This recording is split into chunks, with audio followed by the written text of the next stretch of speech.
Want to thank Andres for bringing us together, Steve, and we appreciate you taking the time out of your schedule to be here today.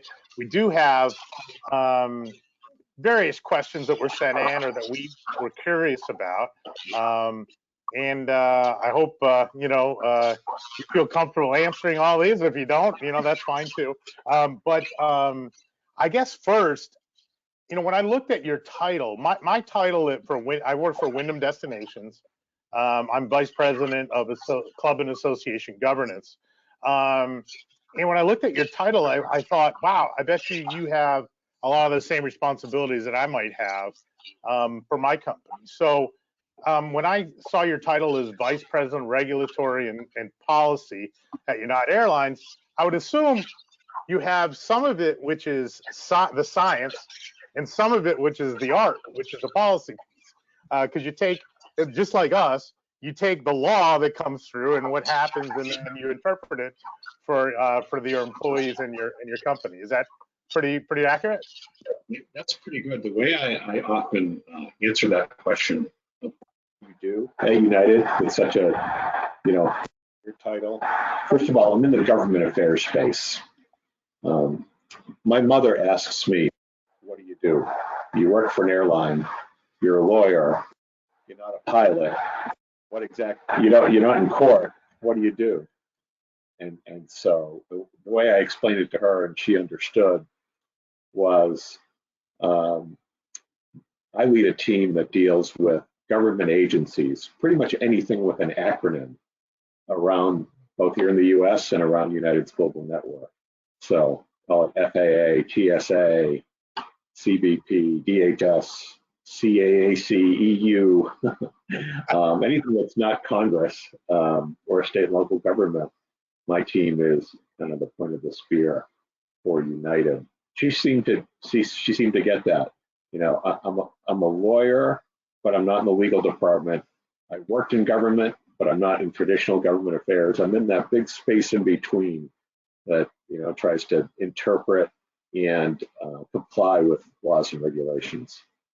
Yeah, that's great. That's exactly kind of what I was foreseeing. I mean, I get calls all the time, and I'm like, well, I'm not you may be an attorney. I'm not an attorney, but people call me, and I my job is to kind of interpret what it is. But I always say, well, I'm not an attorney, but here's what I'm thinking based on my experience. But how is United doing? Are numbers close to 2019 yet, or how's it going? We're doing well, and anyone who's flown can see that demand, particularly domestic demand, is back and is actually eclipsed 2019 levels in most places. Where we haven't seen a return to 2019 type levels is in business markets, business travel, and Asia, essentially. International travel is still off of 2019 levels. A lot of Asia is still closed to air travel, or it's still very restricted, and that's an important part of United's network. So that's something that's still before us. And business travel is that the signs are positive. It's starting to pick back up. The announcement by the U.S. government that it was lifting the pre-departure test requirement for international travel has had a huge effect. We saw a spike right away in internet searches for international destinations, but it's still very much on the leisure and friends and family side. And we've got some room to run on business travel for sure. Yeah, I did fly the last 2 weeks. I flew both weeks for business, so it is coming back. And every flight I've been on has been full. So there's something going right. Yeah, I mean the increase in demand generally, I think it's been unlike anything anybody's seen. But of course, we're saying that for so many reasons, especially the past couple of years. We're in this uncharted world. None of us on this call have ever dealt with how to come out of a global pandemic before and run a global airline. So,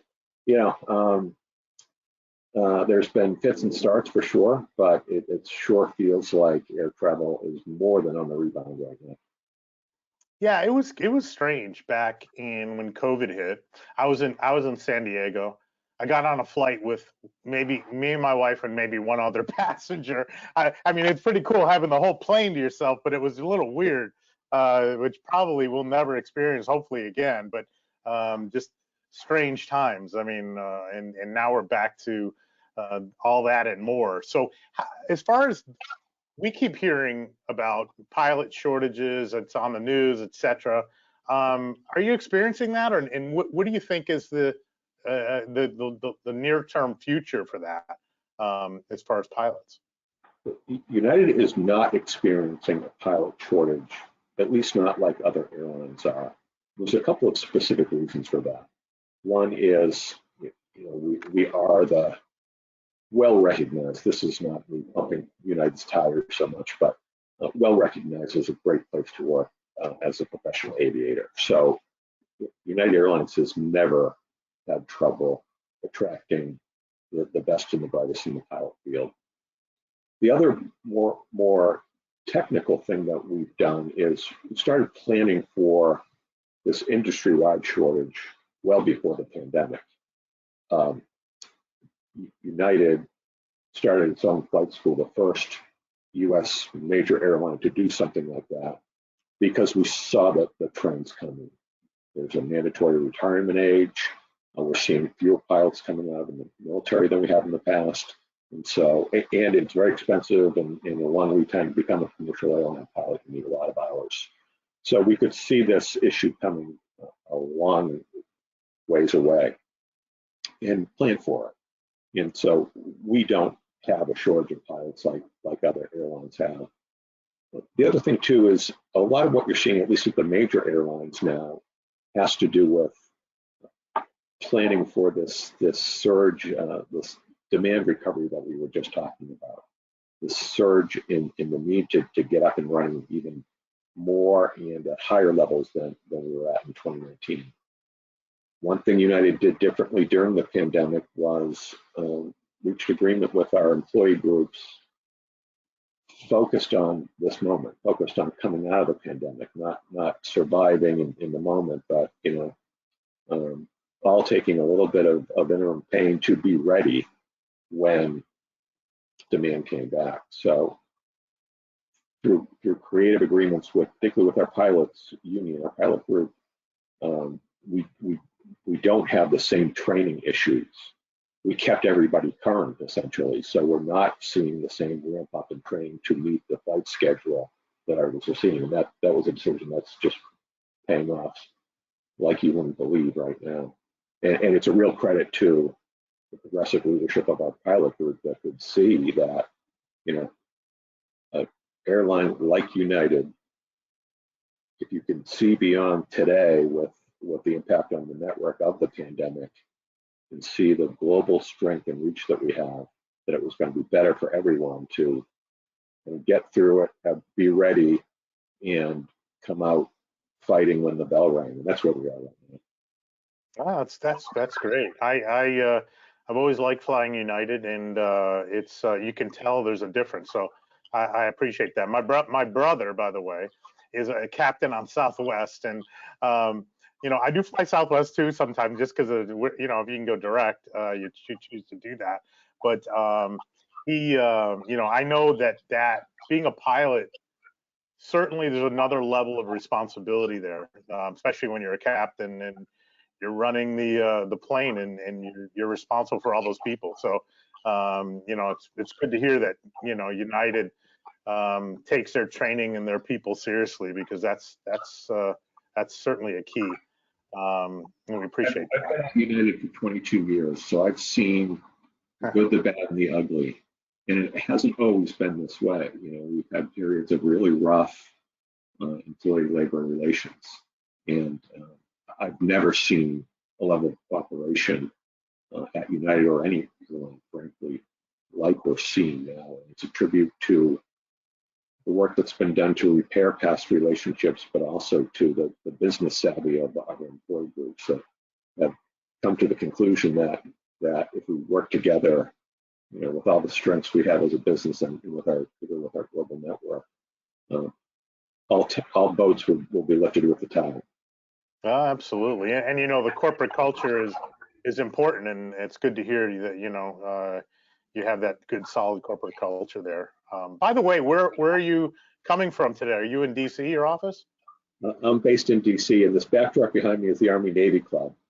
You know, Oh, cool. since I deal with the regulators around the globe, including on the phone with Brussels quite a bit, people often assume that's a backdrop someplace in Europe, but it's just the Army Navy Club. Uh, It's not a fake backdrop.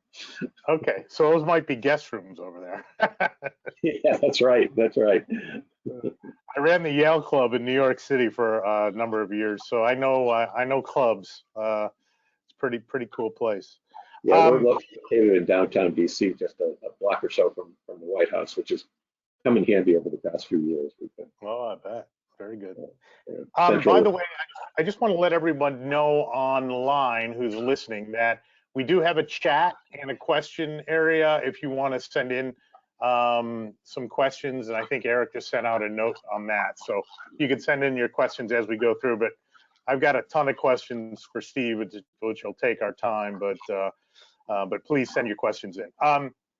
So I want to talk for a second on, and I know some of these things aren't your area of expertise, Steve, so I appreciate you indulging us with whatever knowledge you have. But I was thinking, you know, I was a hotel GM for 9 years, and training employees is so important. And you went through a mask mandate where, you know, I saw it, everybody saw it, you saw it on the news.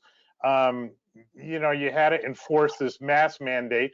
Probably some people agreed with it, some people didn't. Your employees did, but they all had to enforce it. It's something you had to enforce. So I'm wondering, how do you train for something like that? I mean, is that something you do on webinars? Is it something you had to do constantly reinforce? I'm just wondering what I mean, that was a big deal back then. It's a really big deal. And back to my point about the importance of good culture in management, labor relations.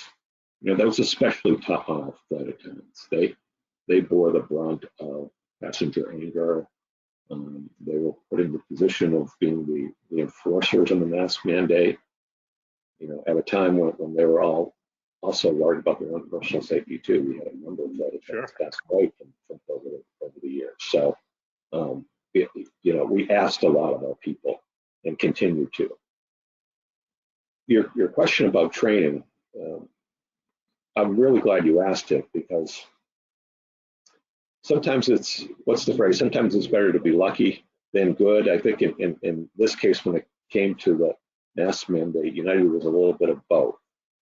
You may recall several years ago, we had a high-profile passenger incident that was all over the news. You know, a passenger was dragged off an airplane. At that time, United's leadership committed to, we did all sorts of soul searching. One of the fundamental things that went wrong on that day, and with related incidents around it, is we were just too focused on following the rules and not empowering our people to essentially to deal with passengers in the moment, to use their judgment, to use their humanity. We had taken the humanity out of the way we enforce getting planes out on time and following the rules. Far too much emphasis on that. So it was a watershed moment for the company, and we committed to some good coming from that horrible time. And the focus has been on becoming a true customer-centric airline and investing in training, in things that the tools to give our people the ability to follow through in that promise. In the past, we may have had a history of talking about these things, but not backing up with investment and money. Well, one of the specific changes relative to your question was we invested in de-escalation training for our flight crews and our ground crews, people at the gate. And the specific training as part of their regular training package that teaches our employees, gives them tools on what to do to de-escalate a situation with a passenger. whether they've been drinking, which is a lot of the incidents that do with that. We didn't foresee a mask mandate at the time, but it just paid off.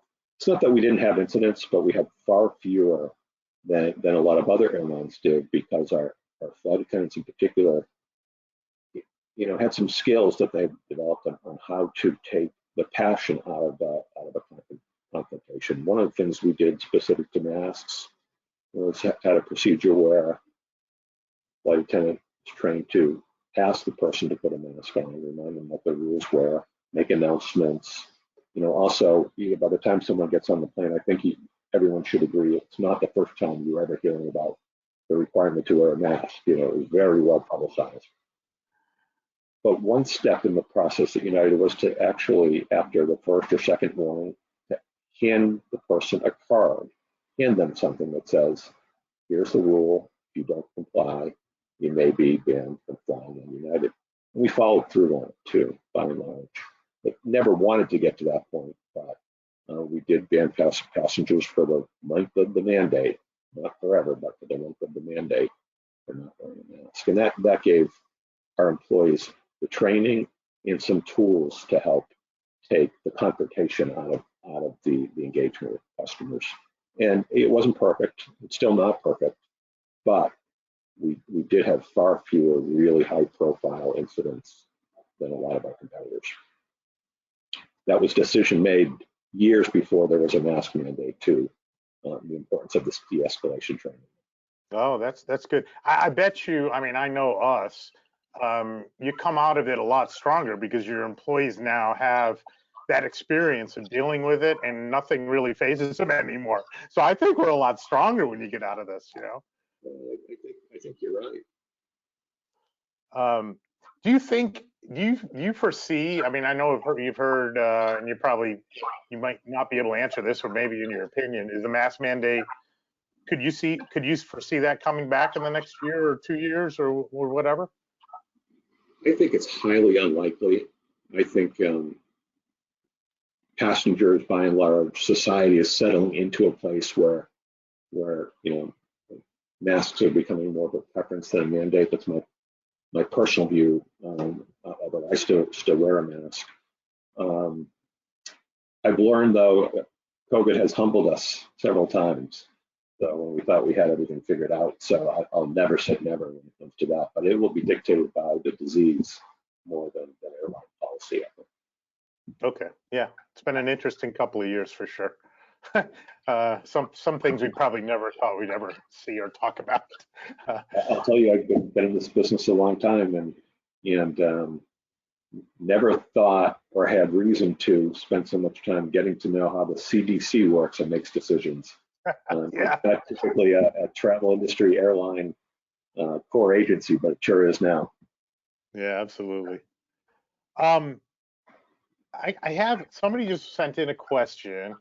It's kind of a lengthy, but maybe two-part. Let's talk about fuel costs, and then I'll ask you this too. This question that came in, with the return to 2019 levels, especially domestically, why have airfares escalated so substantially, especially domestically, more than the gas cost? So we had a gas cost question in there, but I think that one's more specific. This gets complicated really fast. But first of all, the link between fuel costs and prices, it's just one element of pricing. Pricing is several factors. One of the things they teach us in antitrust training right away is to be very careful in talking about pricing. So I won't say too much there, other than there's a lot that goes into it. The major factor being demand, and we are seeing record demand. Supply and demand. The airlines are not immune to the loss of supply and demand. When demand is high and supply is strained, then prices tend to go up in every industry, airlines included. Fuel prices, though, are entirely different now. You can't equate jet fuel prices with gasoline prices. In fact, one of the reasons jet fuel prices are so high is because refiners are making so much on refining crude oil into gasoline, and the what they call the crack spread, the refining costs. There's more profit to be made in gasoline than there is in jet fuel. Essentially, it's a lot more complicated than that, but that's how I think about it. Having said all of that, United Airlines alone, is going to pay at today's prices roughly $12 billion more for fuel than we paid for in 2019. Wow. And we're not flying as much as we did in 2019, and we're more fuel efficient than we were then. We're still going to spend as much as $12 billion more for gas this year than in 2019. So any business would seek to recoup that, and that's what we're seeing across the economy too. It's not at all specific to airlines, but that's a real issue. And with sky high demand, by and large, that cost is not all of it, but a lot of it is being passed on to the consumer. Yeah, absolutely. Okay, good answer. So I guess this other question I have is, and why are there so many flight cancellations like over the last weekend? Somebody said something about Armageddon. It was the Armageddon weekend or something like that. I saw. What is that all about? Yeah, there's so much going on. It's everything we've been talking about. That demand has come back so strong, and the real core question is whether the system writ large, including airlines, are prepared to handle that demand, to bounce back so quickly. And we're finding across the board the answer is no. United's in a little better place, and I will brag for a moment. We haven't had as many kind of organic challenges, with our having the right number of flight crews and pilots and flight and cabin crews on our planes, because we moderated our capacity growth. Others have added more back quicker, and back to that planning I had talked about, where we were ready for this moment. We don't have excess training costs because we kept everybody current during the pandemic, and in large part because of the federal aid we got on payroll assistance. But we used that money to keep everybody, particularly our pilots, current and trained, so we could get them back flying the line as soon as possible. We have had extraordinary weather across the system too, and when there's so little give in the system, a thunderstorm in Texas impacts the entire system.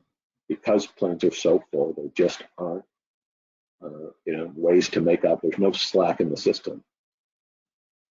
Air traffic control capacity has been an issue, just like airline capacity, and they've had staffing issues as well, particularly in Florida and New York.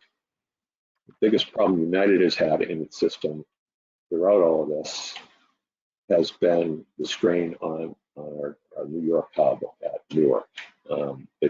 There's construction there. There's a terminal project. There's been some staffing issues on air traffic control. It's also a space-constrained airport. There's been a lot of talk about the FAA being more aggressive to say who can fly when. All these things go into it.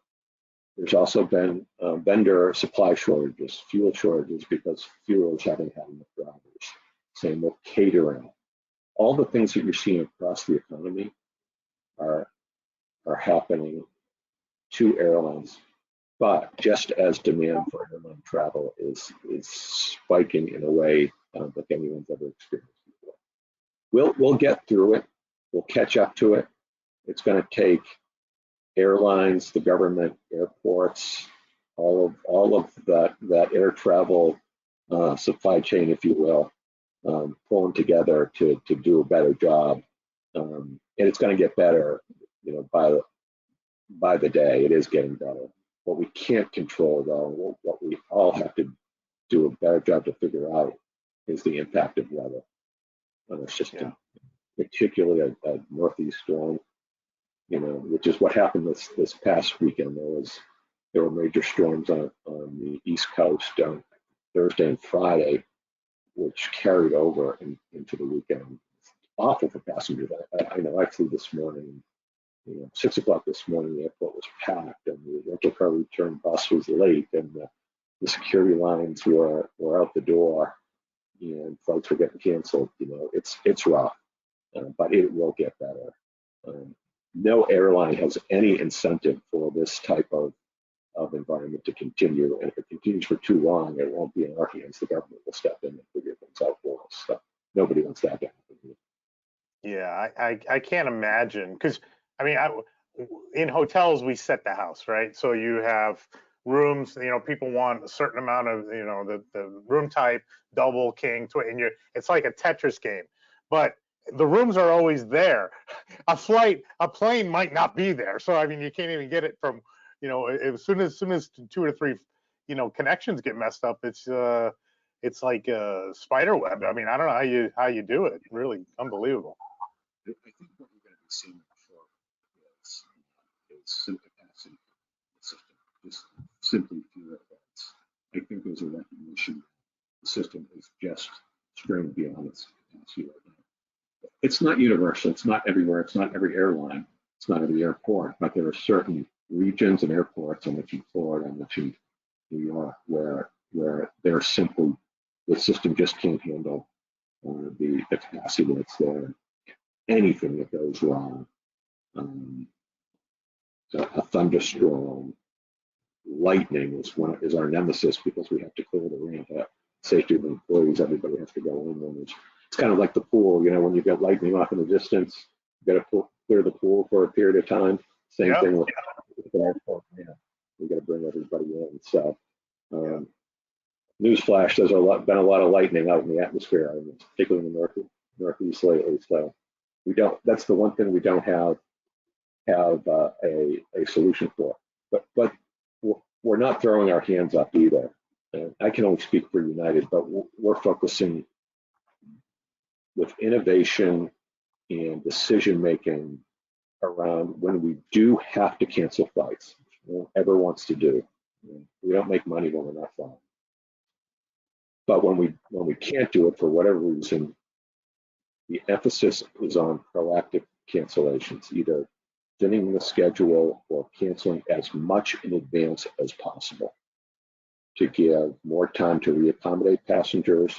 The last thing we want is scores and scores of people showing up to the airport. We want, just like a snowstorm, we want you to at home figuring stuff out with us rather than sitting at the airport waiting. We're also investing a lot in digital innovation. Things it's amazing what you can accomplish these days on the airline app. You have near perfect information, the same information that the reservation agents have in the palm of your hand. And we're trying very hard and spending a lot of money to make that work better for you in the moment. We started doing things, what we call agent on demand, where, I mentioned it's not everywhere, it's not every airport. Well, if you have a thunderstorm in New York, clear weather on the West Coast, particularly with the time difference, we have agents using, hooking up with people by phone and video, leveraging video technology to get help from an agent on the West Coast when they're stuck on the East Coast. Gets you out of that long line, which we all just, it's just the worst thing to see, that line of customer service. Take people out of the line, use excess capacity through video technology, stuff like that. So we're all these things are in various levels of deployment, but when we go through periods like this, it's crisis breeds innovation too, and we're going to start to see more and more of these tools available to you as customers. Yeah, I love the innovation piece of it. I think that really has been good that's come out of COVID. I mean, things like this, where we use Zoom or GoToMeeting or whatever to hold meetings now, or we used to maybe travel for that, or and now we can bring more people together who can't travel, can't leave their house. So I think that's great. I mean, being able to check someone in remotely, I mean, that's pretty awesome. And it's only going to get better, I think. It's going to get better. I think it's going to get better rapidly too. The legacy of COVID for airlines, I think, I can see it already. United is going to be the investments we've made in touchless technology. It's going to be a security checkpoint. It's going to be customs. It's going to be on board. more power in back to the customer to handle things rather than having to wait and allow the traditional agent behind the screen tapping away. Those days are going to be gone.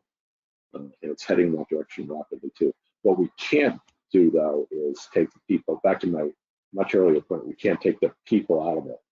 What we want is that person, no more counters, ideally, when people out talking to people face to face, assisting them in getting stuff done rather than dictating the transaction. Okay. Yeah, absolutely. I'm going to go back to the customer question we talked about earlier about masks, and now that the mask mandate is, because somebody asked this question, now that the mask mandate has been taken back, do you still see the angry traveler? Is it diminished, or to me sometimes I think people are angry, they're angry. I mean, it's just the way it is. I'm wondering if you found from your surveys if it's gotten a little better. It has gotten a little better. We're seeing fewer confrontation incidents with crew members, and definitely fewer confrontation incidents between passengers too. It's not gone though. I mean, if I could only make one request, if Jeannie granted me one wish relative to this topic, it would be for people to just treat each other better on the planes. We're all in this together, especially treat our flight crews better. They're doing their best, and they're there because they're into customer service for the most part, right? So, but yeah, I mean, so unfortunate hangover of the last couple of years is so much division in society that plays out every day with hundreds of thousands of people in a small tube over long distances. Planes are full with leisure travelers who are going on vacation more than they are with business travelers going to meetings and conventions. So that mix of travel has had something to do with it too. And people are, drinking more in airports, and that's something we've tried to address. Not in any kind of moralistic way, just from a safety perspective. Asking people to FAA has prohibited people from bringing their own booze on board a plane. It's just a prudent step. Airports have been doing away with to-go alcohol in airports and that kind of thing. And I think that all makes sense given some of the things we're seeing on airplanes. It's just not good and can't be allowed. So it'll get better. I'm an optimist. You have to be, but we're still seeing some behavior that just has no place anywhere in society, let alone an airplane at 30,000 feet flying through the air. Yeah, absolutely. I mean,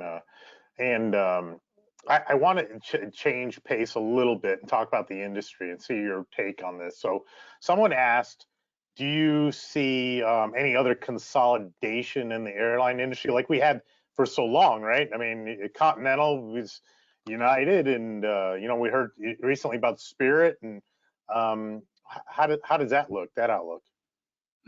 It's an impossible question to answer. Will there be additional consolidation? But I have some very strong views on this based on my experience. When I joined United, my first project just a couple months after I joined this was when United and the then U.S. Airways planned to merge.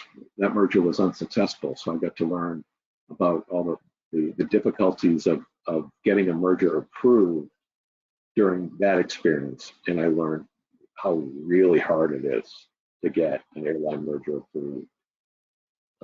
And then, years later, working at United, the United Continental merger did get approved, so I got schooling in just how difficult, after you get a merger approved, how hard it is to implement a merger and to integrate two companies. These are hard things on a business. They're very complicated.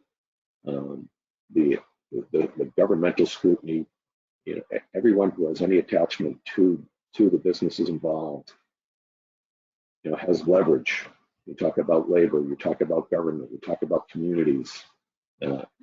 Everybody who has some voice in whether or not a transaction is consummated, whether it be through commercial consummation or through government approval, has leverage against the company. So you have to negotiate through all of that, make concessions and drive up the cost and distract your management from things like running a smooth operation in a challenging time. Very hard to have that kind of discipline when you've got that big of a distraction. That's just a fact. The other thing about that, though, to your question about whether there'll be additional consolidation, my own personal opinion is consolidation in such a logistically, operationally challenged business, a high-cost business, is never the first option. It's always driven more by either the need to fix a perceived shortcoming in the near term or the long term, the need for more aircraft, the need to grow one's network, and the inability to do it organically. The need to keep pace with the competition. It's never a positive thing.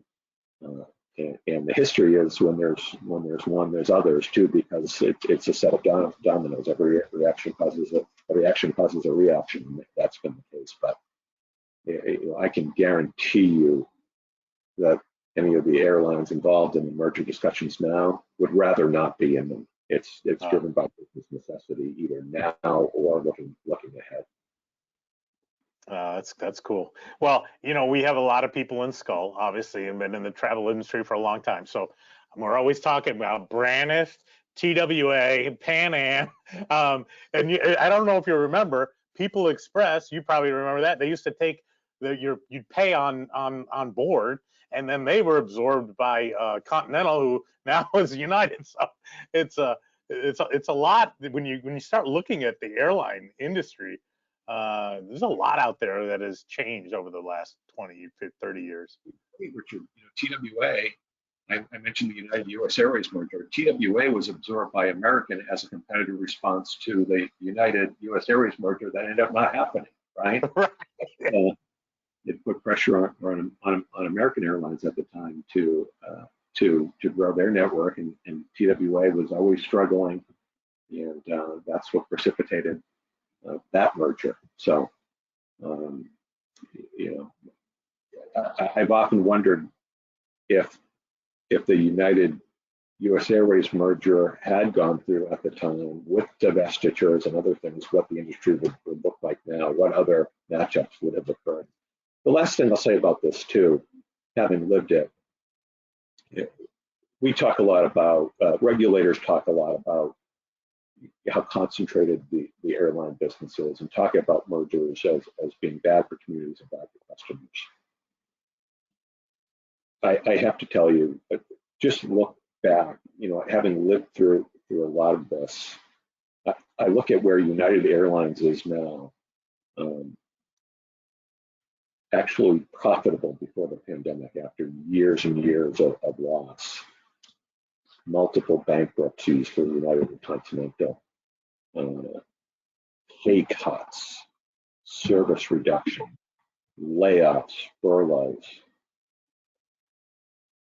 investments that were always put aside to keep the lights on and pay the rent, to where we are now as a business that's investing in all this technology I talked about, investing in our people, paying our people better, building careers rather than short-term jobs that were eliminated whenever we had a fuel price spike of $12 billion 10 years ago. That would have brought the industry down.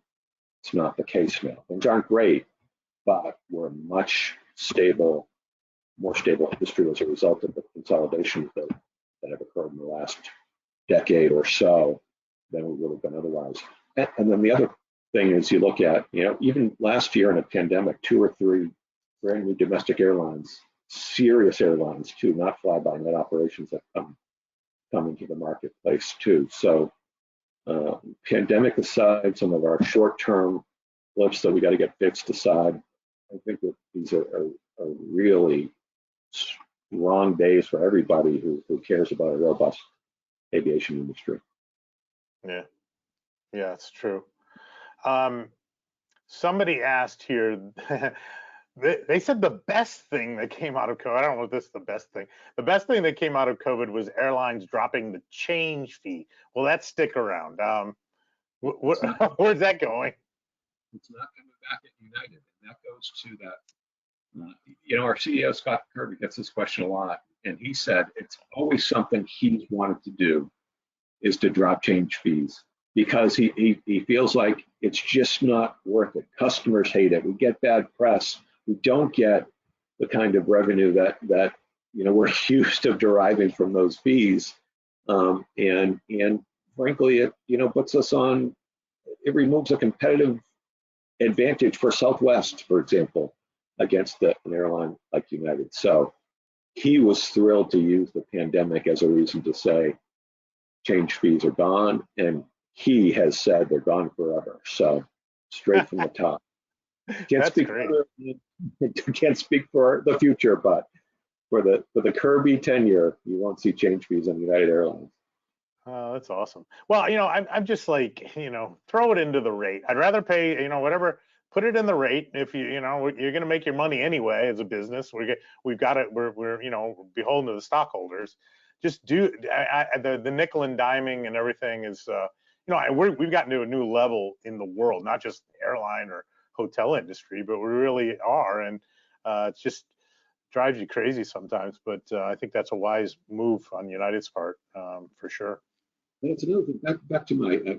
By the way, my views on consolidation are definitely the minority. I accept that, but it's I saw it from the inside. I saw all the bad of unstable, unprofitable companies and all the damage that wrought, and I've seen the benefit of a healthy company or healthy companies and how competitive they are with each other.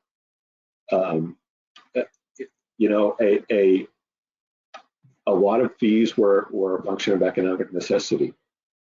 Had to find a way to compete with other airlines, from charge enough because the market wasn't there. Too many airlines chasing too few passengers. So what do we get? Change fees. Now, we're stronger financially. We're making money.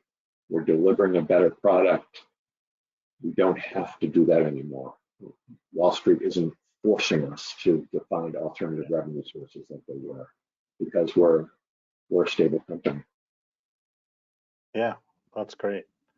I'm going to ask one more of these questions, then I'll ask Eric. I think Eric might have some questions from the audience. So here's somebody said, what about equipment? Now that the long hauls are back, the 777 ERs are going back into service for their intended routes. How does that affect aircraft here domestically? Is 737-900 for life? Now, whoever asked this question knows way more than I know about airlines. I'm going to defer on that one. It's just not my expertise, but I'll say a few things, and hopefully they give some insights. I do work a lot on the 777-200s and getting those 52 wide-body aircraft back into the United network. You may recall that about a year and a half ago, we had an engine fire and failure coming out of Denver that resulted in that fleet being grounded, and all sorts of innovative safety improvements being made before they were allowed to fly again. And we spent just countless hours with Boeing, with Pratt & Whitney, the engine manufacturer, with FAA, on our own, and with third parties to make sure the margin of safety was higher than it's ever been. Even though the most inspected, most re-engineered engines and aircraft, I think, out there in the system, and the safety margin is that much higher because there is no margin for error. Right? So that was a really important. I mean, having 52 wide-body planes on the ground was a real headwind. Doesn't even begin to describe it. So that's been a priority for United to get those back in the air, and it took a lot longer than we had hoped because the scrutiny was so intense. But that's what you want when it comes to safety. It's hard to complain about that. Oh yeah. So that's one fleet question. The other is We're talking a lot these days about what we've internally called United Next, which was a plan we announced about a year or so ago to completely remake our domestic narrow body fleet. We're going to be taking 250 brand new airplanes, actually going to be taking a total of 500 over the next 5 or 6 years. That's never happened in the history of commercial aviation. Taking brand new aircraft at that rate. They're going to be both replacement aircraft and growth aircraft. So United's going to be growing exponentially in the years ahead with the newest, most fuel-efficient aircraft. That was a big part of the decision. With sustainability, we have set aggressive goals, and we've said we're going to meet them without planting trees, without offsets. And one of the ways we do that is by replacing older, inefficient planes with newer, fuel-efficient planes. They're going to come with enough overhead space for every passenger to have a carrier. That has been the most popular aspect of the decision, far and young. We all dread that dance when you're in Group 4 and the overhead space runs out. And it's going to, we're going to grow the network with this development too. It's going to be great for our people. We're going to be having more bigger network, more flight options, better career options for our folks. So we're very excited about it, but it's a massive undertaking. In my world, the regulatory world, all the certification requirements, but in the U.S. especially, as a U.S. regulator, we have to do that in places where fly new aircraft are in the system. There's an awful lot to do. We have to train all the people in the new aircraft. We have to have the maintenance, training, and programs up and running. It's going to be quite a time-consuming but really exciting thing. And we've seen a lot more brand new United airplanes up in the system. Yeah. Many domestic. Yeah, I love those new aircraft. There's, you can tell when you go into the smell and when you go into a new aircraft. It's awesome. And I look for LED lights all the time. Like, that's the first thing I'm looking for is just a new aircraft. But Eric, do you have any questions from any of the audience that you want to share? No, Rich, I chatted you earlier on and said I had some, but you picked up on them. They were the ones that went into the question function that you had access to as well that you already asked. All right, good. Well, see, I'm not that. Yeah, I was impressed. Technology. Thanks, Eric. So before we break, Steve, I'm just wondering if you want to share with us maybe some of the things that we can expect in the future. What's on the horizon? Where do you think United's going, et cetera, in the industry? So I'll channel Scott for you. You said this publicly, so I'm not revealing any secrets here. But his vision for United is the best airline in the history of commercial aviation, and those aren't idle words. That's what he and we are seeking to build. I talk about United Next. That's a big platform for delivering something unlike we've seen in the airline business in our careers. So that's exciting to be a part of. And it can only happen with a lot of very, very detailed and smart planning. It can only happen with an employee culture that would allow for it. It's driven in large part by a desire to be good corporate citizens. We talk a lot about sustainability. We also talk a lot about diversity and inclusion. And we talk about the power shortage. One of the things United's doing with its flight school is also using that as an opportunity to back up the words with action to make sure our pilot workforce reflects the customer base. So we have work to do to increase the number of women and people of color in our workforce across the board, and we're putting really aggressive action backed up on investment on that. So I mean, there's just so much to talk about.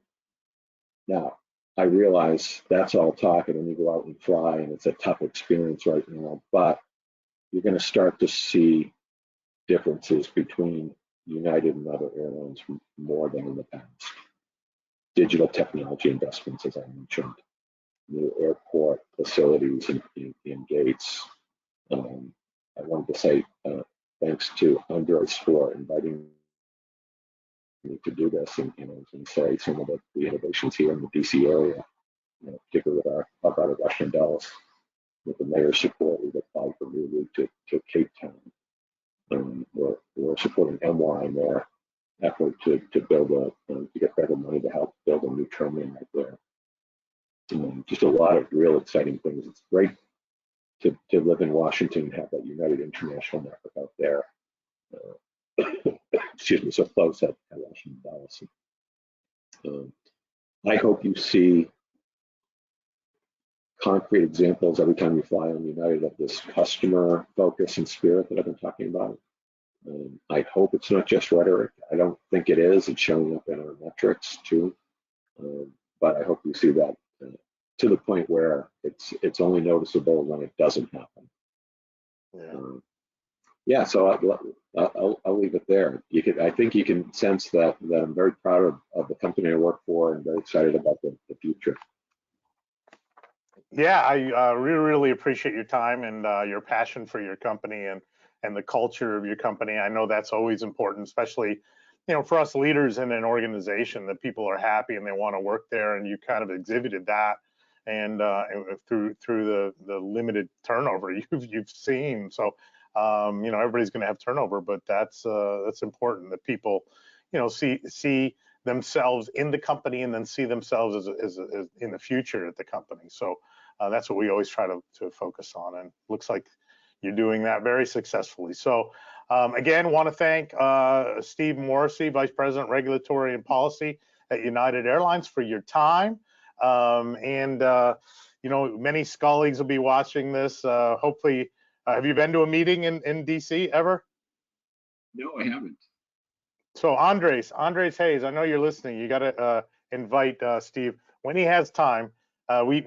Steve, we do various meetings in many cities in the U.S. and the world, and usually have a nice dinner or lunch, and then we have a speaker, and it's a good networking organization among businesses. We're not selling while we're there, but we're getting to know each other in the business and seeing what kind of challenges each other have, and it's always been a valuable organization to me, and would love to see you at a meeting if Andres can get you invited, which I know he can. I'll be there. All right. Face-to-face interactions these days. That's the future of our business. We have to get back to more of that. Absolutely. Well, if you're ever in Orlando, that's where I am. Just come on down, send me an email, and we'll get you taken care of. We like to welcome people to our city as well. So anyway, thank you very much for your time. Thank everybody for being on, and we'll record this for anybody who didn't hear the whole thing, and have it available as well. So Eric, thank you for your time. Thank you for setting this up, and have a great day, everyone. Thank you, Richard. Thank you all. Thanks for having me. Okay. Thank you. Bye-bye. Andres, inviting me. You're welcome.